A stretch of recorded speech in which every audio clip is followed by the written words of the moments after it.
Hello students, आप सबका स्वागत है study with Deepshikha flame of light channel पर। जैसा कि आप सबको पता है 395 आर्टिकल का ये जो सीरीज चल रहा है, इसमें हम लोग पिछले कक्षा में मौलिक अधिकार आर्टिकल 12 से 35 तक विस्तार से पढ़ लिए थे। आज की कक्षा में हम संविधान में शामिल किए गए भाग 4 राज्य के नीति निर्देशक तत्व directive principle of state policy के बारे में विस्तार से पढ़ेंगे और समझेंगे। उम्मीद है आपको ये सीरीज अच्छी लग रही होगी। आज की कक्षा की शुरुआत एक पॉजिटिव ऊर्जा के साथ। योग्यता यह नहीं कि हम संसार को बदल सके, योग्यता यह नहीं कि हम संसार को बदल सके, हमारी सबसे बड़ी योग्यता यह है कि हम अपने आप को बदल सके। तो दुनिया को बदलने से बेहतर है कि हम अपने आप को बदलने पर काम करें। ये जो शुभ विचार है, ये हमारे महात्मा गांधी जी के द्वारा दिया गया है। तो चलते हैं आज की कक्षा की ओर। आज की जो कक्षा है, इसमें हम लोग को पढ़ना है संविधान में शामिल भाग 4 राज्य के नीति निर्देशक तत्व अनुच्छेद 36 से 51।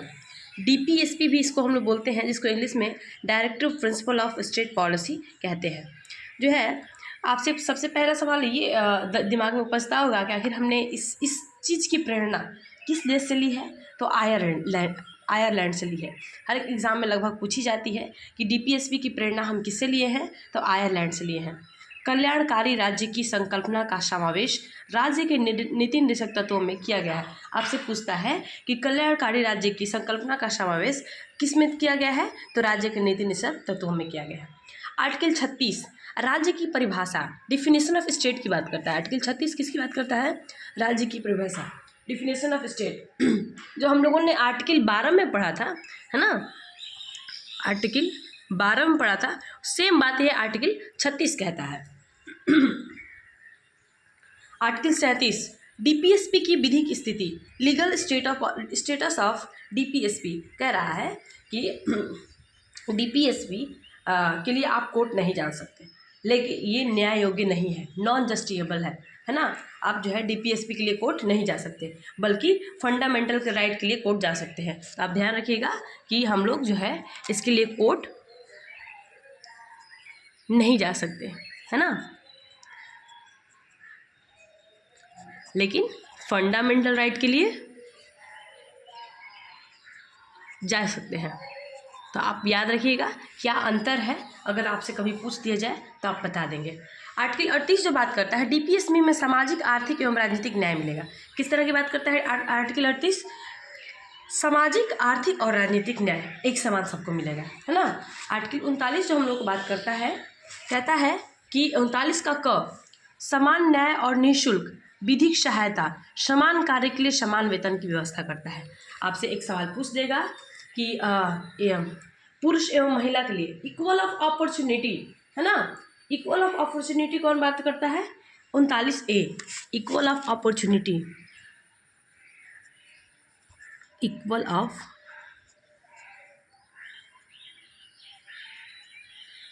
अपॉर्चुनिटी, इसकी कौन बात करता है? 39A। अब जो है 39B, यानी कि इसको बोलते हैं ELO। ध्यान रखिएगा, ELO का मतलब होता है equal of opportunity, equal of opportunity. और दूसरा कहता है 39B क्या कहता है? CRED, इसको बोलते हैं CRED। इसमें कहता है कि हमारे कंट्री में जो भी रिसोर्सेज है, जो भी संसाधन है, उसको इक्वल अमाउंट में सब जगह बांटा जाएगा, है ना। सार्वजनिक धन का स्वामित्व तथा नियंत्रण इस प्रकार करना ताकि सार्वजनिक हित का सर्वोत्तम साधन हो सके, यानी कि हर किसी का हित हो सके। ऐसा नहीं कि किसी राज्य को ज़्यादा मिल गया, किसी को कम मिल गया, कोई भूखे मर रहा है, कोई वेस्ट कर रहा है, ऐसा नहीं है। हर किसी के लिए एक बराबर वे में इसको वितरित करने के प्रावधान करता है आपके अनुच्छेद 39। अनुच्छेद 39G ये कहता है धन का समान वितरण, है ना। 39G क्या कहता है? कंसंट्रेशन ऑफ वेल्थ एक जगह नहीं होगा, हर किसी को एक बराबर बांटने में, अमाउंट में बांटना होगा। कौन बताता है? 39G।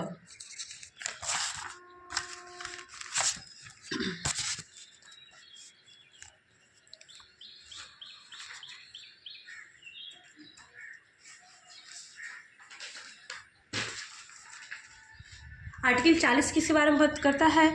ग्राम पंचायतों का गठन, है ना। आप देख पा रहे हो यहाँ पर स्पष्ट लिखा हुआ है कि ग्राम पंचायतों के गठन के बारे में कौन बात करता है, तो आर्टिकल 40 अनुच्छेद 40 हमें ग्राम पंचायतों के गठन के बारे में बात करता है। ये एग्जाम में अक्सर पूछा जाता है, तो आप इसको याद रखेंगे। आर्टिकल 41 हमें कुछ दशाओं में काम, शिक्षा और लोक सहायता पाने के अधिकार के बारे में बात करता है। आर्टिकल 41 क्या कहता है, कुछ दशाओं में काम, शिक्षा एवं लोक सहायता पाने के बारे में बात करता है। Right to work, education, public assistance in certain cases, है ना। ये लोक कल्याणकारी राज्य का सिद्धांत है। कुछ इसका कंडीशन होता है, उस पर आप लोगों को इसमें मिलता है। आर्टिकल 42 बात करता है काम की न्याय संगत और मानवोचित दशाओं का, प्रसूति सहायता का उपबंध, है ना। आर्टिकल 42 क्या कहता है, लोगों को काम करने के लिए अच्छी दिशाएं देगा, अच्छी डायरेक्शंस कौन देगा, आर्टिकल 42 देगा। प्रसूति सहायता, जो प्रेग्नेंट लेडी होती है उनके लिए क्या क्या सहायता मिल सकता है गवर्नमेंट की तरफ से, इसके बारे में हमें कौन बताता है, आर्टिकल 42 बताता है। आर्टिकल 43 कर्मकारों के लिए निर्वाह, मजदूरी एवं कुटीर उद्योग का प्रोत्साहन, क्या कह रहा है, जो काम करने वाले लोग हैं उनके लिए छोटे छोटे उद्योग, है ना, छोटे छोटे उद्योग को क्या प्रबंधन कौन, मैनेजमेंट कौन करेगा, आर्टिकल 43 कहता है ना। प्रमोट करता है, जैसे सिलाई हो गया, है ना, या फिर किस तरह का आप बिजनेस खोलना चाहते हैं तो गवर्नमेंट आपको बताएगी और आपको प्रोत्साहन देगी और आप उसको कर सकते हो। आर्टिकल जो है 44, आर्टिकल 44 हमें नागरिकों के लिए एक समान सिविल संहिता, ये पूछता है, ये एग्जाम के लिए इंपॉर्टेंट है, कहता है कि नागरिकों के लिए एक समान सिविल संहिता, है ना। आर्टिकल 43 हमें क्या कहता है, नागरिकों के लिए एक समान यूनिफॉर्म सिविल कोड की बात करता है, अभी गोवा में लागू हुआ था, इसके बारे में हमें बताया गया था। आर्टिकल 45 आपसे पूछेगा तो आप बता दीजिएगा। आर्टिकल 45 हमें बताता है बालकों की निःशुल्क एवं अनिवार्य शिक्षा, है ना। अभी जो है आर्टिकल 21A में हम लोग पढ़े थे, किसमें, 21A में क्या पढ़े थे, ये 6 से 14 वर्ष के सभी बच्चों को क्या करना है, निःशुल्क एवं अनिवार्य शिक्षा दिया जाएगा। लेकिन यहाँ भी लिख दिया कि बालकों को निःशुल्क एवं अनिवार्य शिक्षा, तो आप बिल्कुल भी कंफ्यूज हो। ये जो बात करता है 0 से 6 वर्ष, ये बात करता है 0 से 6 वर्ष के बच्चों को निःशुल्क एवं अनिवार्य शिक्षा के बारे में आर्टिकल 45 बताता है, जबकि 6 से 14 वर्ष के बच्चों के बारे में कौन बताता है, आर्टिकल 14 बताता है। आप ध्यान रखेंगे। 21A, article 21A। अब जो है आर्टिकल 46, आर्टिकल 46 जो है कहता है कि अनुसूचित जातियों, अनुसूचित जनजातियों और अन्य दुर्बल वर्गों के शिक्षा और असंबंधी हितों का अभिवृद्धि। कहने का तात्पर्य ये है कि SC ST दुर्बल वर्ग, है ना, इनके बारे में, इनके शिक्षा के बारे में इंटरेस्ट कैसे मिलेगा, किसी को एजुकेशन लोन चाहिए, है ना, ये आगे कैसे बढ़ेंगे, इनके बारे में बात करता है आर्टिकल 46। आर्टिकल 47 की बात करेंगे। अनुच्छेद 47 हमें पोषाहार स्तर, जीवन स्तर को ऊंचा करने, लोक स्वास्थ्य का सुधार करने, है ना, ये बताता है। किसको, आर्टिकल 47 हमें बताता है ना, किस तरह से हम स्वस्थ रहेंगे, क्या क्या पोषाहार मिलना चाहिए छोटे बच्चों को, प्रेग्नेंट लेडी को, एक स्वस्थ इंसान को। पब्लिक हेल्थ के बारे में कौन बात करता है, प्राइमरी ड्यूटी, न्यूट्रिशन लाइफ और पब्लिक हेल्थ की बात करता है आपकी आर्टिकल 47, है ना। आर्टिकल 48 जो बात करता है कृषि और पशुपालन, है ना। आर्टिकल जो है 48 बात करता है हमें, आर्टिकल 48 बात करता है कृषि एवं पशुपालन का संगठन, यानी कि agriculture and animal husbandry organisation. किस तरह से कृषि किया जाएगा, नए नए टेक्नोलॉजीज़ का प्रयोग करके कम समय में अच्छी फसल उगाई जाएगी, फसल की गुणवत्ता में कैसे सुधार होगी, कैसे कैसे पशुपालन करके भी हम अपना जीविकोपार्जन कर सकते हैं, इन चीज़ों के बारे में हमें कौन बताता है, आर्टिकल 48 बताता है। आर्टिकल 48 कह दिया गया है, जो इम्पोर्टेंट है एग्जाम पॉइंट ऑफ व्यू से, कहता है कि पर्यावरण संरक्षण, वन्य जीव सुरक्षा, environmental protection, forest wild life एवं प्रोटेक्शन। कहता है इसमें कि जो है किस तरह से आप पर्यावरण की रक्षा करेंगे, इसके बारे में कौन बात करता है, 48 क। अगर किसी जानवर के साथ या फिर पेड़ के साथ या फिर किसी भी प्राकृतिक चीज़ के साथ आप नुकसान करते हैं तो इसके बारे में जो एक्शन लेगा 48 क के तहत आपकी तरफ मुकदमा दायर की जा सकती है। आर्टिकल 49 बताता है राष्ट्रीय महत्व के स्मारकों, स्थानों व वस्तुओं का संरक्षण। क्या कहता है आर्टिकल 49, राष्ट्रीय महत्व के स्मारकों, स्थानों व वस्तुओं का संरक्षण। एग्जाम पॉइंट ऑफ व्यू से इतना इंपॉर्टेंट नहीं है, फिर भी कहता है कि जो भी हमारे पहले की चीज़ें हैं उनको हम संजो कर रखना चाहिए, हमें बर्बाद नहीं करना चाहिए, क्योंकि हमारे आने वाली पीढ़ी जो है उसको देख सके और उससे कुछ सीख सके, है ना। तो इसके बारे में बात करता है आर्टिकल 49। आर्टिकल 50 बताता है हमें कार्यपालिका एवं न्यायपालिका का पृथक्करण, कि कार्यपालिका और न्यायपालिका एक नहीं है। बहुत सारे लोग इसको इंक्लूड कर देते हैं एक में, लेकिन दोनों क्या है, अलग अलग है, दोनों सिर्फ अपना अपना काम करेगा। आर्टिकल 51 हमें बताता है अंतर्राष्ट्रीय शांति और सुरक्षा के वृद्धि। आर्टिकल 51 क्या बताता है हमें? इंटरनेशनल पीस की बात करता है। ये एग्जाम पॉइंट ऑफ व्यू से इंपॉर्टेंट है क्या कि अंतर्राष्ट्रीय शांति की बात करता है आर्टिकल 51।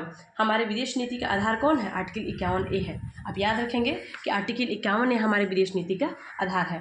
भाग 4 मूल कर्तव्य 51A को कहा जाता है ना। मूल कर्तव्य जो है आपसे पूछेगा कि कैसे जुड़ा गया था। मूल कर्तव्य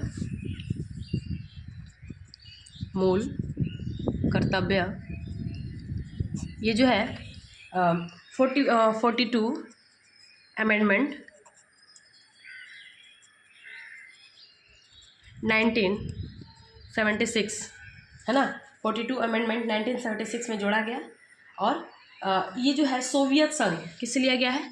सोवियत संघ यानी कि USSR से लिया गया है। और जो है हमारे संविधान में 10 फंडामेंटल ड्यूटीज़ हैं। आपको पता होना चाहिए कि 10 फंडामेंटल ड्यूटीज़ हैं। तो आपसे कोई पूछेगा कि हमारे संविधान में कुल कितने फंडामेंटल ड्यूटीज़ हैं, तो 10 फंडामेंटल ड्यूटीज़ हैं। 11वां जो ड्यूटीज़ जोड़ा गया है ये जो है 86वां संविधान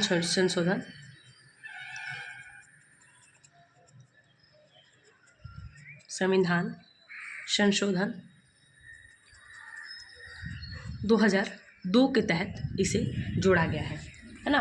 आर्टिकल 51A में जो 11 मौलिक कर्तव्य है इसके बारे में हम एक अलग से वीडियो बना करके ट्रिक के साथ आपको बता देंगे और आप आसानी से याद कर पाओगे। अगर अनुच्छेद से संबंधित कोई भी आपको समस्या है तो आप हमें कमेंट बॉक्स में बता सकते हैं। उम्मीद है आपको ये सीरीज पसंद आ रही होगी और इसी तरह से हम लोग 395 आर्टिकल पढ़ेंगे। उसके साथ ही कक्षा 9 और 11 की 9 और 10 की जो कक्षाएं होंगी वो भी आपके लिए बहुत जल्द शुरू की जाएगी।